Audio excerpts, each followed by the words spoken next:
tubuhnya tuh tinggi, besar, dan sampai aku nengok agak ke atas pun itu masih belum kelihatan kepalanya. Dia mengulang sampai 3 kali. Loncat lagi, aku sampai gini. Terus dia loncat lagi, terus aku tungguin dan hilang. Jelas banget. Akhirnya nggak lama aku nangis. Karena udah di pikiran aku tuh udah sangat rumit. Kayak nggak bisa nih gue turun malam ini dengan kondisi hujan, capek, psikis udah kena, mental juga udah drop. Yang pasti dia rambutnya panjang, nutupin muka. Porter yang dari Makassar nih, asli Makassar bilang, "Non, udah jangan diliatin terus." Kayaknya dia udah berasa juga bang. Puncaknya menurutku ya, kayak aku tuh tidur sama setan.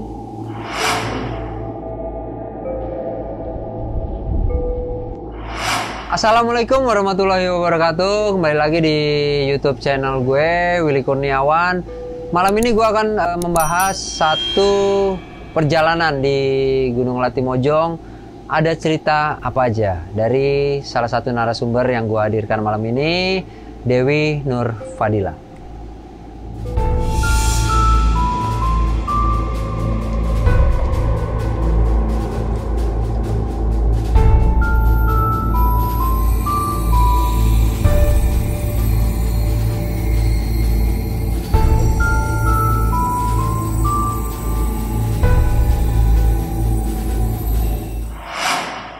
Dalam konten kali ini Mbak Dewi akan bercerita tentang pengalamannya di Latimojong, di Gunung Rantai Mario, tepatnya di Sulawesi. Selamat malam Mbak Dewi. Selamat malam Bang Willy Kurniawan. Jadi dalam konten ini saya ingin Mbak Dewi mungkin bercerita gitu tentang pengalaman saat mendaki salah satu Seven Summit ya, salah satu Seven Summit di Indonesia, yaitu pegunungan Rantai Mario. Nah, pengalaman apa sih yang berkesan mungkin, atau yang masih melekat di pikiran Mbak Dewi sampai sekarang? Mungkin bisa diceritakan dari awal sampai ada kejadian-kejadian apa yang menurut Mbak Dewi bisa diceritakan ke teman-teman. Oke, mungkin dari perjalanan aku kali ini, aku lebih mau bercerita tentang kejadian horor. Karena kenapa aku di sini mau cerita horor? Karena nggak pernah aku dapat kejadian horor di gunung-gunung lain. Sebelumnya memang sudah banyak ya perjalanan-perjalanan yang dilakukan ya? Iya, lumayan. Mulai dari tahun berapa sih Mbak Dewi naik gunung? Sebenarnya aku naik gunung itu dari tahun 2013, cuman baru aktif lagi di akhir 2016 ke 2017. Nah, itu pengalaman seperti apa yang bisa diceritakan? Jadi perjalanan dilakukan itu di akhir 2018, waktu itu pada saat libur Natal. Waktu perjalanannya di Pegunungan Latimojong itu berapa orang sih? Kita dari Jakarta semua, kebetulan itu ada 6 orang, 2 cewek termasuk aku, terus yang 4-nya cowok. Oh, bertujuh sebenarnya sama porter dari Makassar. Terus memulai perjalanan seperti biasa ya? Mulai perjalanan seperti biasa, memang kebetulan setiap akhir tahun kan keseringan hujan ya. Kita mulai dari pos 2 itu udah mulai hujan, sampai pos 3, pos 4. Dan sampai pos 5 area camp itu hujan deras. Dan ketika sampai pos 5 itu kita pas banget maghrib. Maghrib di sana kondisinya berbarengan dengan open trip lain yang itu udah lumayan penuh. Gitu. Terus kita akhirnya cari tempat untuk buka tenda, dapet. Selesai buka tenda itu sekitar habis maghrib. Habis maghrib akhirnya selesai itu kita semua ganti baju sekitar jam 7 terus tiba-tiba nih seharian dong belum pipis gitu ya, nahan dari siang. Akhirnya aku bilang sama temen nih, salah satu temen, gue mau pipis dong gitu, dan akhirnya aku dianterin pipis. Itu cuman lokasinya tuh deket banget, cuma di belakang tenda. Tapi di sekeliling tenda tuh udah pohon-pohonan yang besar-besar kan kalau di Latimojong. Oke, jadi belakang pohon gitu ya? Di belakang pohon, di belakang tenda, di depan pohon gitu. Terus udah dong, si temen aku bilang, "Bang, lu jangan jauh-jauh." Gitu. Dia jaraknya cuma 5 atau 6 langkah di depan aku, madep ke tenda, aku di belakangnya. Udah dong, aku melakukan ritual nih. udah buka celana segala macem, baru nongkrong. Terus aku tuh nengok ke sini, nggak sengaja di kiri, nengok ke kiri, tiba-tiba, duh ceritanya aja udah merinding ya. Terus pas nengok tuh, aku nengok sampai ke atas itu ada entah orang entah apa itu, tubuhnya tuh tinggi, besar, dan sampai aku nengok agak ke atas pun itu masih belum kelihatan kepalanya. Berdiri cuman berapa langkah dari tempat aku buang air kecil. Gitu. Terus aku lihat lagi, itu tuh bener-bener ngejeglek, tau ngejeglek kan, kayak bener-bener ada gitu.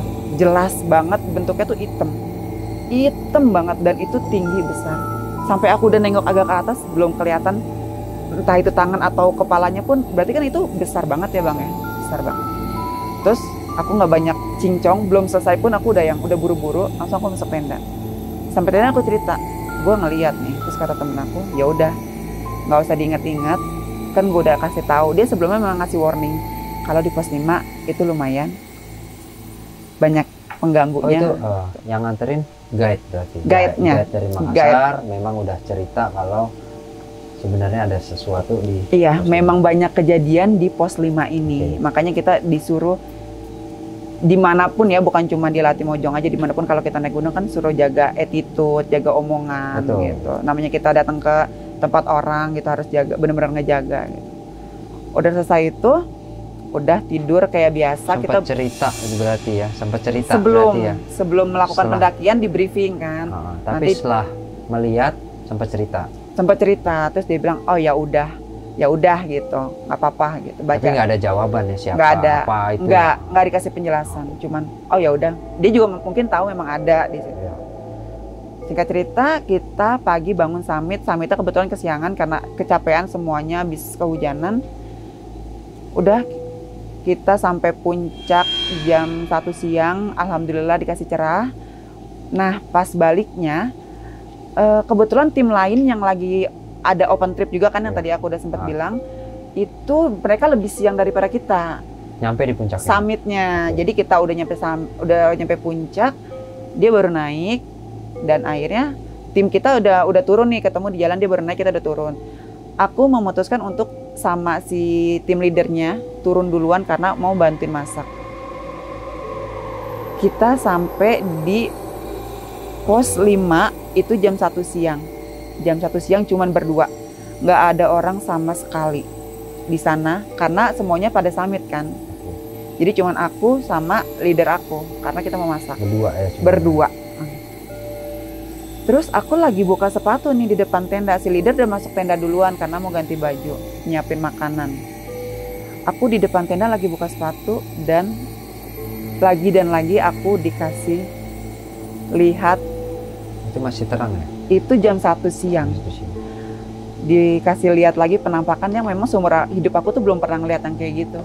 Selama naik gunung? Selama naik gunung kayak mau apapun tuh, kalau dibahas lagi masih berasa banget itunya. Apa yang dilihat? Waktu itu tuh siang-siang itu bisa dibilang sih pocong ya. Jadi di pocong. Jadi itu jam 1 siang ya, masih terang menderang gitu. Jadi itu ada beberapa pohon di depan tenda. Jadi pocongnya tuh pertama, merinding. Dia di depan pohon? Dia terbang dari satu pohon. Dia kayak ngumpet, dari pohon terbang. Aku lihat. Posisi lo lagi buka sepatu. Lagi buka sepatu. Lagi ngaso sambil buka sepatu, sambil bersihin sepatu. Buka sepatu terus kayak melihat. Gini. Aku pikir sekali kan, dia kayak yang aku salah lihat kali. Ya. Namanya lagi capek, halusinasi betul. Kan. Betul. Make sense dong kalau gitu. Salah lihat kali. Dia mengulang sampai 3 kali. Loncat lagi, aku sampai gini. Terus dia loncat lagi, terus aku tungguin dan hilang. Itu jelas? Jelas banget. Dan jaraknya kayak paling 10 langkah. Itu jelas banget dia loncat 3 kali dan aku tungguin lagi tuh hilang. Malah nungguin? Malah penasaran? Penasaran karena itu siang, waktunya tuh siang gitu. Nggak mungkin dong siang ada gitu, tapi kan yang namanya makhluk itu mungkin nggak kenal waktu ya. Kalau tapi di atas pohon? Di atas pohon, dia nggak napak, dia kayak terbang gitu melayang. Aku masuk lagi ke tenda, bilang, gue lihat lagi nih. Beneran? Aku bilang ke guide. Iya, beneran iya. Nggak salah lihat, enggak. Beneran iya. Ya udah, disuruh berdoa lagi, tapi ya udah suruh cooling down gitu, disuruh minum. Karena aku udah bener-bener mukanya tuh panik banget. Udah 2 kali loh selama di pos 5. Sebelum masuk tenda cerita lagi ke guide. Iya. Itu tiba-tiba hilang. Kak, sebelum aku masuk tenda dia udah hilang. Aku tungguin, nggak ada lagi. Oh ya udah, aku masuk tenda buru-buru, bilang ya udah, jawaban yang sama, baca doa dan ya udah cooling down aja. Setelah itu masak ya kayak biasalah, aktivitas biasa, sampai anak-anak yang lain, tim yang lain sampai ke tenda jam 4:30 deh kalau nggak salah. Jadi aku waktu itu posisinya di dalam tenda, duduk pas di pintunya ya, duduk menghadap ke depan sana, dan di depan sana tuh langsung kayak hutan-hutan gitu juga. Anak-anak makan, ngobrol, jadi aku tuh kayak di sini ada orang, sini orang, dan di depan aku orang. Gitu. Campnya itu, gue pernah juga ke Latimojong. Campnya itu dekat kayak pohon besar melintang itu nggak sih? Sebelah sini, lebih ke pojok karena yang area situ tuh penuh. Area, kita masuk dari jalur, tuh kelihatan kan ya? Pohon besar sebelah kanan ya, melintang di ya? situ. Di situ loh campnya. Di situ. Sebelah kanan sebelah kanan pas jalur baru iya, datang ya. Betul. Di situ. Terus malamnya juga kita sempat kehilangan ayam. Kalau ayam. Jadi bawa ayam diungkep gitu, iya. Taruh dalam panci, dan itu sangat rapi kita naruhnya. Kalau memang mau tikus atau binatang ya? Itu bakal tikus biasanya banyak di pos 5 Latimojong tuh. Iya. Logikanya kalau memang binatang berantakan dong. Betul. Tapi ini sangat rapi. Cuman ayamnya aja hilang. Yang di lainnya dalam panci. Ditutupin serbet. Ditaruh di mana? Di depan tenda. Depan tenda. Pas tendanya di pintu. Ada apa? Terasnya atau di luar ada tenda? Ada terasnya, terus ada flysheet lagi, rapi pokoknya. Di dalam tenda. Di dalam tenda. Udah kita mah mungkin ya udahlah, itu kita nggak terlalu ambil pusing kan. Singkat cerita, itu udah 2 kali tuh selama aku di sana dikasih lihat. Satu yang malam pas buang air, kedua pas buka sepatu, siang hilang ayamnya. Ayam iya itu, tapi aku tidak mau memasukkan ayam itu dalam kategori mistisnya nih. Iya. Kayak ya udahlah, itu udah nggak tahu misterinya gimana. Nggak cerita, makan ngobrol-ngobrol, maghrib datang, yang lain gue pamit ya mau sholat, pamit mau ganti baju, pada masuk nih ke tenda masing-masing. Tinggal si porter yang dari Makassar di sebelah kiri, sama guide aku ada di sebelah kanan. Jadi kan pandangan aku langsung ke hutan, langsung ke pohon-pohon. Dan lagi-lagi maghrib aku diliatin. Sumpah, tambah merinding ya kalau cerita. Diliatin apa? Taduh, di tenda sendiri atau ada sama? Di tenda itu masih ada guide sama porter. Di tenda Dewi? Iya. Dan ada bunda-bunda itu, kan aku ada cewek 2 tadi aku bilang ya. Ada bunda lagi istirahat. Itu posisinya masih hujan, dan kita memang memutuskan mau pulang abis Isya malam itu juga. Karena kita mau ngejar besoknya mau ke Toraja. Kita nggak cuman mau ngecamp 1 malam. Posisi tadi bilang lihat berarti lagi di luar tenda, bagian teras, atau memang di dalam tenda? Yang ketiga nih. Yang ketiga di dalam tenda, tapi aku menghadap ke luar sana, tapi kan tendanya kebuka. Oh, mau tendanya zoom. Iya. Terus kita udah memutuskan mau pulang habis Isya, karena istirahat dulu kan, sambil nunggu hujan reda. Terus aku sekali lagi diliatin. Apa ini? Itu bentuknya beda lagi. Aku nggak tahu itu pasti sih. Yang pasti dia rambutnya panjang nutupin muka, nggak tahu menghadap mana nih. Tapi kalau aku perhatiin dia tuh kayak madepin aku, tapi rambutnya ke depan semua, nunduk. Dia kayak gini nih, tapi nutupin muka. Ini depan tenda? Iya, tapi jaraknya jauh. Enggak jauh? Jauh, jaraknya jauh. Jauh, tapi dia lumayan besar gitu. Dan itu jelas. Kelihatan banget. Itu jam 6 masih kelihatan, masih lumayan terang. Terus apa? Cuma dilihatin, dia diem? Dia diem. Tapi ngeliatnya seakan-akan nggak ada mukanya. Tapi madep aku. Tapi nunduk gitu kan, putih semua, rambutnya panjang. Rambutnya menyengser kalau nggak salah. Sampai mana? panjang, pokoknya sampai ya sebadannya dia Nutupin badan. nutupin. Terus dia cuman diem gini, terus aku penasaran gitu, itu kan masih siang dan ada orang, jadi aku nggak ngerasa yang gimana dong. Aku liatin si porter yang dari Makassar nih, asli Makassar, bilang, "Non, udah jangan diliatin terus." Kayaknya dia udah berasa juga bang. Oke, karena lo ngeliat kayak bengong gitu. Iya, kali. dan dia udah berkali-kali dia ngeliat aku, ngeliat pandangan aku, ngeliat pandangan aku, sampai, "Non, udah sekali." Aku masih ngeliatnya kayak penasaran dong, apalagi nih gitu. Non udah sampai akhirnya fix bener. Gue dikasih lihat lagi nih di sini. Gitu. Sampai aku bilang, "Udah deh, gue mau istirahat dulu karena aku udah nggak kuat banget tuh untuk udah capek, udah dikasih yang mistis kayak gitu kan, udah psikis sama mental udah bener-bener drop bang gitu." Dari aku istirahat, mereka masih ngobrol nih berdua antara leader sama si porternya. Krunya dia. Iya.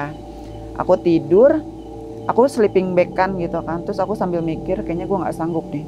Katanya kan di pos 2 pun Ya. agak ya itu kan Pos apa 2 yang sungai. Gua itu ya, ada Iya, gua ya. dan sungai kan. Aku sambil mikir, terus aku sambil tidur tuh kayak kakek aku tuh kayak yang di gini. Berdua bertiga sih tadi di tenda. Berdua sama Berdua, Bunda. ya? Oke. Bunda udah tidur, Ah. terus aku baru sleeping bag kan, terus aku kayak baru berapa menit aku masih dengar mereka pada ngobrol, terus kakek aku tuh kayak ditepok-tepok. Jam berapa? Nggak lama itu sekitar habis maghrib kali ya. Maghrib ya. Tepok. Terus aku bilang gini, "Ngapain sih lo nempok-nempok kaki gue?" Aku bilang gitu kan. Terus aku bangun, apaan sih orang dari tadi gue pada di luar? Itu aku nggak tahu lagi apa bentuknya, karena aku rasa aku cuman kayak di pok Berasa banget. Pok gitu. Apaan sih orang dari tadi gak ada yang masuk, gue pada di luar gitu. Udahlah, udah tuh fix. Akhirnya nggak lama aku nangis. Karena udah di pikiran aku tuh udah sangat rumit. Kayak nggak bisa nih gue turun malam ini dengan kondisi hujan, capek, psikis udah kena, mental juga udah drop. Terus ditambah lagi udah ngebayangin pos 2 tuh udah kayak gimana kan. Ya udah akhirnya kita rembukan turun abis subuh. Udah dong. Ya udah deh, aku mau istirahat nih. Dari malam sampai subuh itu nggak ada kejadian. Ada. Itu puncaknya menurutku ya. Kayak aku tuh tidur sama setan. Padahal berdua. Enggak, akhirnya aku minta temenin salah satu tim aku untuk nemenin aku di tenda. Karena aku udah drop banget. Udah deh, aku biasa kalau minum antimo tuh udah pules banget ya. Akhirnya sampai habis maghrib, aku minum antimo, tidur pules sampai entah jam berapa, itu tengah malam deh kalau nggak salah. Kita berasa dong kalau ada orang dari luar tenda mau masuk, kesenggol-senggol ya kan, kaki kesenggol-senggol. Iya, nyenggol string lain aja kita. Iya, ini apalagi nyenggol badan kita gitu kan. Aku kan posisinya di tengah. Terus orang ini nih selalu lembut nih. Biasanya ngomong Siapa? sama aku, tim aku. Ya. Biasanya sehari-hari kalau ngobrol sama aku tuh selalu lembut. Tapi ketika dia masuk, jadi pas aku kesenggol, aku melek buka selimut gitu. Posisinya orang ini udah madep tenda sambil nutupin badan pakai sleeping bag. Terus aku nanya, "Ini jam berapa?" gitu. Karena kan kita mau rencana turun abis subuh kan. Dia bentak aku dengan suara yang lumayan gede, nadanya dan suaranya pun gede gitu. Bunda itu bangun ya? Enggak, dia sama sekali udah istirahat. Apa dia ngomong? Orang ini bilang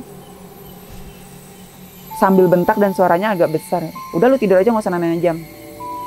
Suara dia. Aku dibentak gitu kayak yang kok gini ya gitu. Tapi ya udahlah, aku istirahat lagi. Istirahat, singkat cerita, bangun. Lagi gurung tenda nih, kita udah prepare mau pulang. Jam? Aku Gulung tenda jam? sekitar jam 5, setengah 6 lah ya. Masih gelap ya? Masih gelap. Sambil gulung tenda aku nanya, "Semalam yang look dari luar itu jam berapa?" Yang gue nanyain jam. Dia jawab apa? "Gue nggak keluar lagi dari lo tidur. Lo tidur, gue tidur, dan gue nggak keluar lagi." Di situ gue pengen Tapi dia nangis. benar di tenda itu, tapi Di tenda sama gue. nggak keluar lagi. Nggak keluar, dan gue percaya dia tuh memang nggak bohong dan nggak emang lagi nakut-nakutin. Di situ gue udah bener-bener ya Allah, pengen nangis. Gue tidur sama siapa dong semalam? Tapi Iya nggak sih? dia itu tidur kan? Dia tidur di situ, tapi kayak Tapi Itu Kenapa siapa lu yang tiba-tiba masuk yang menyerupai tengah malam itu loh. Tapi dia tidur di situ kan? Dia tidur di situ, tapi dia nggak bangun lagi. Jadi gue tidur duluan, dia tidur juga gitu. Dan dia nggak ada bangun tengah malam untuk ambil sesuatu ataupun pipis. Berarti berasanya sebenarnya orang itu ada. Tapi lo merasa ada yang masuk. Siapa yang berkomunikasi sama lo gitu? Iya, dan siapa yang baru masuk tengah malam itu?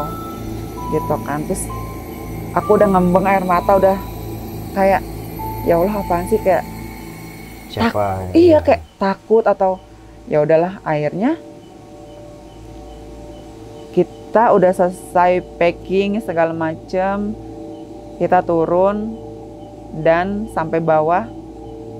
Si salah satu porternya tim kita cerita, ya memang kalau orang lagi datang bulan biasanya lebih disenangi. That's why aku digangguin walaupun aku udah berusaha untuk jaga omongan, jaga attitude di sana. Tapi terus aku kayak nyangka, tapi kan masalahnya posisi gue di sini tuh udah dikit banget, udah akhir-akhir gitu. Tetap aja dia masih nyium-nyium bau-bau yang kayak gitu. Kayak gitu sih, tapi, Bang, kurang lebih ceritanya. Tapi ya itu mulai dari etika ya, balik lagi etika. Kayak buang pembalut atau cuci atau nggak dicuci apa dibawa itu gimana? Ya, kalau dari Dewi sendiri. Aku biasanya kalau lagi jarang banget sih lagi mens banyak-banyaknya itu lagi datang bulan banyak naik gunung. Aku lebih pemilih ya udahlah gunung nggak kemana-mana, minggu depan bisa. Tapi ini memutuskan karena memang schedule udah lama dan memang kebetulan juga udah tinggal dikit juga gitu. Biasanya aku kalau udah kayak gitu ya dibungkus rapi, masukin ke carrier, buangnya ada di bawah lagi gitu. Nggak pernah dicuci apa darahnya di. Karena emang nggak pernah banyak, itu tuh udah kayak dikit aja gitu dan emang nggak perlu dicuci juga gitu. Jadi memang dibungkus rapi, masukin carrier, bawa pulang. Berarti yang terjadi adalah memang hanya di pos 5 ya? Di pos 5 semuanya kejadian di pos 5. Dan itu banyak, bukan 1, 2, 3 kejadian yang aku diperlihatkan makhluk-makhluk seperti itu. Tanya nggak sih, ada orang lain nih nggak sih yang pernah ngelihat ya Dewi? Sering banget. Dan salah satu tim, ada tim anak-anak outdoor juga kemarin sempat ketemu cerita, dan dia juga di pos 5 ngelihat pocong juga gitu, ngelihat orang tinggi besar juga gitu. Dan kalau aku browsing cari tahu tentang pos 5 Latimojong, ya memang seperti itu gitu. Dan katanya kalau nggak salah itu ada pernah kejadian kecelakaan kapal apa jatuh di situ sih, Bang. Mungkin ya kita nggak tahu juga sih kebenarannya gitu. Tapi ya seperti orang besar tadi nggak sempat melihat sosoknya, mukanya seperti apa itu. Mukanya nggak pernah jelas sih, cuman kayak bayangan-bayangan, tapi jelas adanya penampakan itu. Selain guide, ceritain ke yang lain nggak sih? Akhirnya cerita, pas kita kan akhirnya pas turun apa cerita pasti pas turun? Enggak, pas turun aku nggak mungkin mau merusak suasana, akhirnya membawa mereka juga jadi berpikir yang aneh-aneh, nggak mau kayak gitu juga. Jadi aku cuman keep sama leader sama si porter aja yang memang tahu daerah situ. Setelah turun nggak ada lagi? Nggak ada lagi, kita udah selesai. Tapi pulang dari perjalanan itu aku tipes 2 minggu sampai dirawat. Itu udah bener-bener drop, mungkin ya karena kecapean juga kali ya. Kecapean. Iya, karena kan selama perjalanan itu memang hujan terus, Bang. Tapi masih kebayang nggak sih sampai sekarang sosok yang dulu? Kebayang banget. Sampai sekarang kok selama gue naik gunung dari 2013 tadi ya, sampai baru sekali itu ya kejadian. Baru sekali itu dan langsung telak. Sampai sekarang aku menceritakan ini pun sangat melekat di ingatan, sama kayak masih kerasa merindingnya gitu loh. Kapok nggak untuk Latimojong? Untuk saat ini kapok. Kapok dari pengalaman mistisnya sama dari treknya juga sih, kayak ya udahlah yang lain aja dulu. Itu aja sih yang aku rasakan selama beberapa gunung yang udah pernah aku daki. Perjalanan termistis ya, bisa dibilang termistis itu. Sebelum-sebelumnya nggak pernah ya? Ya paling ya apalah biasa aja gitu. Biasanya kita kan cuman rasa gitu ya. Iya, terus kayak ada sekelebatan ya, itu mah nggak terlalu inilah. Itu aja sih. Ya mungkin memang cerita-cerita seperti ini banyak diceritakan teman-teman yang sedang mendaki gunung gitu. Salah satunya dari Dewi. tidak menutup kemungkinan bahwa hal-hal di luar logika kita memang bisa terjadi selama kita mendaki gunung. Terima kasih Dewi untuk ceritanya malam ini. Mungkin bisa jadi satu cerita yang bisa teman-teman dengar nanti. Mungkin teman-teman setelah mendengar cerita ini akan lebih siap mungkin ya dari menghadapi ada apa di pos 5 mungkin gitu ya. Memang tidak hanya di pegunungan Latimojong, tidak hanya di puncak rantai Mario. Jadi kita harus bersiap diri pada hal-hal yang di luar logika kita. Jangan lupa terus dukung channel YouTube gue Willy Kurniawan, subscribe, dan jangan lupa klik notifikasi loncengnya. Wassalamualaikum warahmatullahi wabarakatuh.